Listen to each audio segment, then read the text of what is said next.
اللہ تعالیٰ نے قرآن مجید میں ارشاد فرمایا ہے کہ حل جزاء الاحسان الا الاحسان۔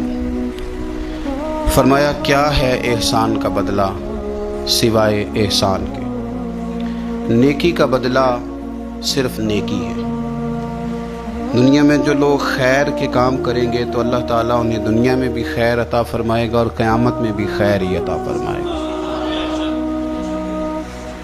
اور جو لوگ دنیا کے اندر شر کریں گے انہیں قیامت میں تو اس کی سزا ملے گی ہی، کچھ نظارے اس کے وہ دنیا میں بھی دیکھیں گے۔ ارشاد فرمایا دوسرے مقام پر کہ وَمَن يَعْمَلْ مِثْقَالَ ذَرَّةٍ خَيْرًا يَرَهُ، اگر کوئی ذرے کے برابر خیر کرے گا تو اسے دیکھے گا، اسے وہ دکھائی جائے گی۔ اور وَمَن يَعْمَلْ مِثْقَالَ ذَرَّةٍ شَرًّا يَرَهُ، اگر ایک ذرے کے برابر شر کرے گا تو اسے بھی دیکھے گا۔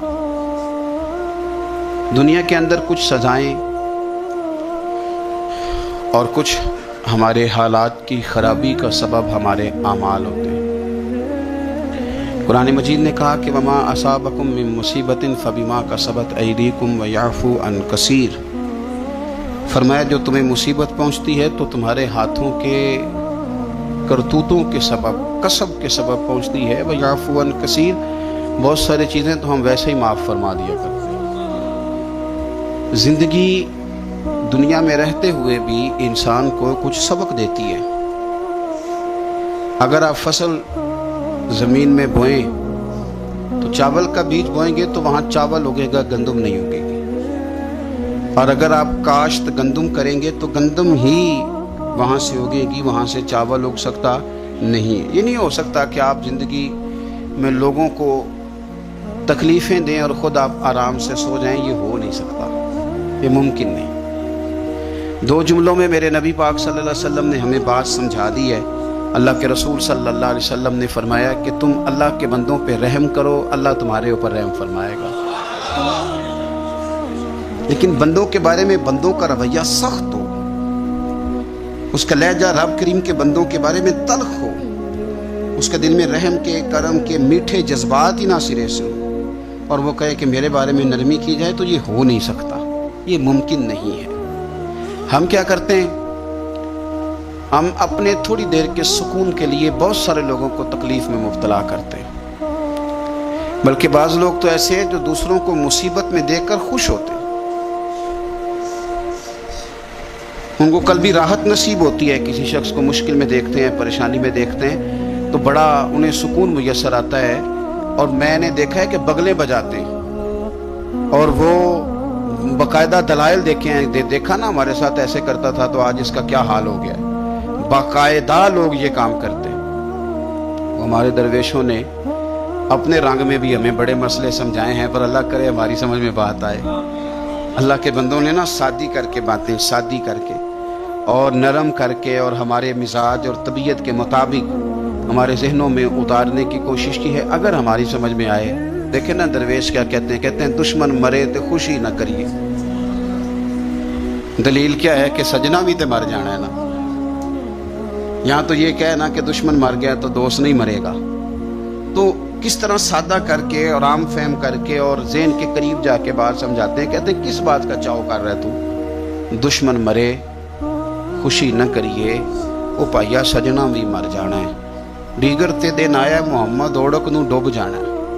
یہ تو کس چکر میں تو پڑا ہوا ہے؟ ترمذی شریف حضرت واصلہ بن اسکے رضی اللہ تعالیٰ عنہ حدیث کے راوی ہیں۔ یہ حدیث ضرور یاد رکھیے گا۔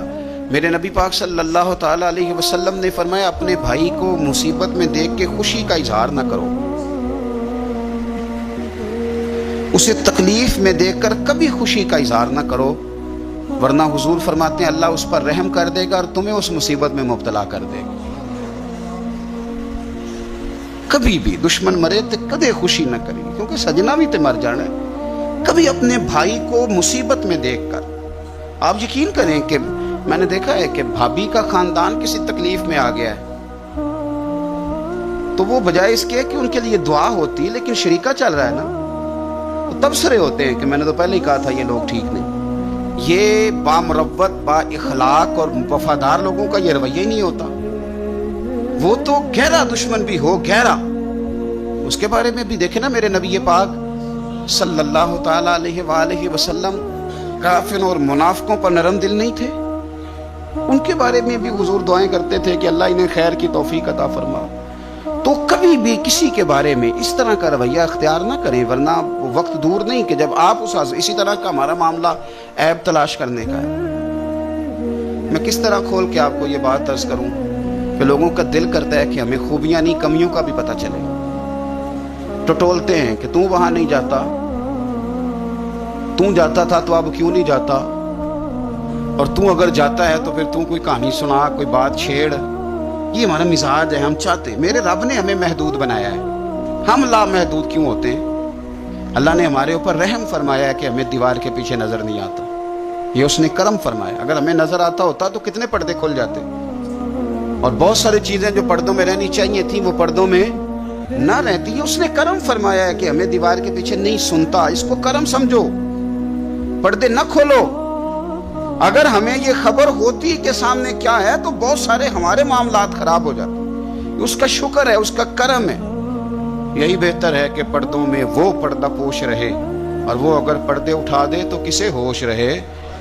مہربانی کریں، آپ جو اللہ تعالیٰ نے ہمیں محدود بنایا تو لامحدود ہونے کی کوشش کیوں کرتے ہو؟